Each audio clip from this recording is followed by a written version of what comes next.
Hi, I'm Greg Street from League of Legends at Riot Games, and I am doing Wired League of Legends support. Xavier LaRosa asks, what makes you decide on buffs, nerfs on an item and or a champion? And it's a little bit of an art and a little bit of a science. We certainly gather a lot of data on what's going on in the game, have win rate changes, are items being picked, more or less than they used to be. And then there's a little bit of judgment that goes into that of like, is this a problem? Are we likely to be able to fix the problem by making changes? We make changes based on things other than balance. For example, a common one is frustration. If it's really frustrating playing against a certain champion, even if their win rate is fair, then that's still the kind of thing we might change. P-Roy says, what 3 champions would you guys crack open a cold one with? I think off the top of my head, I always love this thought of Twisted Fate, Graves, and MF sitting down, maybe for a poker game, and cracking open a beer with those guys. I think the answer I'm supposed to give is something like Gragas and Broloff, but that's more like, what champions would you guys love to get so drunk that you wake up in a strange place the next day? And I don't know if we want to go quite that far. Rena asks, why are there 3 bushes in the middle of the side on the top, but only 2 on the bot lane? If I had to guess, this is just one of those things that's been in the game forever, maybe ever since League of Legends first evolved out of Dota. We're hesitant to change it because people have, muscle memory and know the way the map looks. It's also technically often difficult to change the map since a lot of it is just hand-painted. Maybe it's the kind of thing we could do someday in the future if those 2 bushes are really bugging you. Rodrigo721 says, what is the exact age of Zoe? What you're probably getting at is that Zoe is not a young girl. She's actually a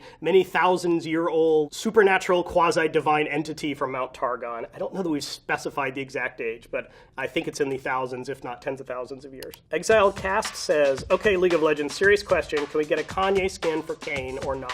I'm going to go with nah. Tragedy Ann, which is a great name, asks, when is the Janna rework? Because it's obvious you don't want current Janna to be able to do anything. Janna is one of those champions players love or players hate because she can shield and she can heal and she can knock back and she kind of turns off the enemy team. When you're trying to attack, Janna can kind of just shut that down and make it so you're not having any fun. On the other hand, for the Janna players, this is a lot of fun. I don't think she's in dire need of a drastic rework. We just have to figure out a way to kind of reduce that frustration element when you're going up against a Janna and you feel like you can't actually do any damage. KG asks, quick question, is Jhin based on any real-life murderers, madmen, serial killers? Goodness, I hope not. We could ask the designer and the narrative team that worked on Jhin. I think it came out of their own twisted, deviant little minds. How can you keep Q dodge penalties, asks Bartolomej Zabdowski. Zadowitz. How can you keep Q dodge penalties if half or more of these are caused by your bugs? For him, 100%. I am deeply sympathetic for that problem. We can't always tell if the Q dodge is caused by something technical or is caused by, the player is doing it. And unfortunately, we also can't trust players to be honest about whether they did it or whether it was a bug. So I'm really sorry whenever it is something that is our fault that is causing it to happen. Fortunately, we're a little lenient with the Q dodge before we ever assess a penalty against players because we understand that things like this happen. You should only get penalized if it's something you kind of do chronically over and over again. Deep Inside is Riot's favorite champion, Yorick or Urgot. I used to make fun of both of those champions a lot. We've since updated them, so my new whipping boy that I always bring about as an older champion is Volibear. That is my favorite champion. Jay Youngju Harris says, are there plans to release more non-marksman bot laners like Mordekaiser in the future?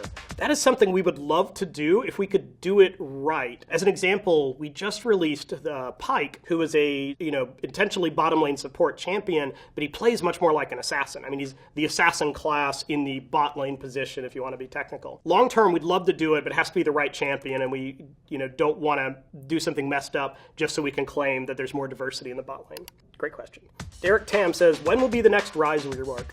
We joke, and I know players joke, that one of Ryze's passives is he constantly gets reworked. I make fun of it, but it's nothing to be super proud of because we just can't get that champion quite right. We always end up in a world where he can be super powerful in the hand of high elo players or pros, but it's very hard to play for other players. And we've always had a hard time kind of keeping that sweet spot where anyone can play Ryze and be successful. So it's our bad that we can't quite get him in a good state. Now, we don't have a Ryze update immediately planned, so hopefully his current state can stick around for a while. Carxon Noctis says, patch 8.11 is making my friends into toxic people. Please help.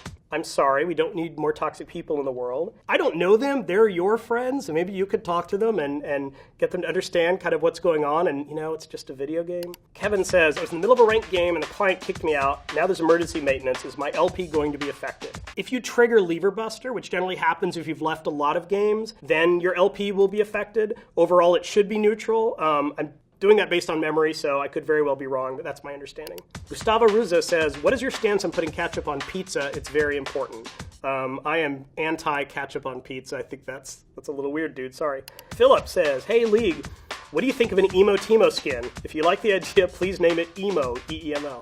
I realize this is coming from a team that just created a BMO skin, but I do want to be sensitive to the fact that we have a lot of players that don't play League of Legends in English, and a lot of these funny, punny names don't necessarily translate well to other languages, so while it's cool, we shouldn't do it just to make a good pun. Teemo seems like a pretty happy dude overall, so I'm not sure Emo really works for him. Emo Yasuo, I could totally get that. Takaya Kusuki says, what? Rakan got nerfed? Why? Typically because he was too powerful. I think he'll still be just fine. Patnev has a great question. This has been going in my head for ages, like the past 3 minutes. What would multiple of Rammus be? Would it be Rami? I think there could only ever be one Rammus. I guess you're playing one for all or something. I would totally support a Rami word.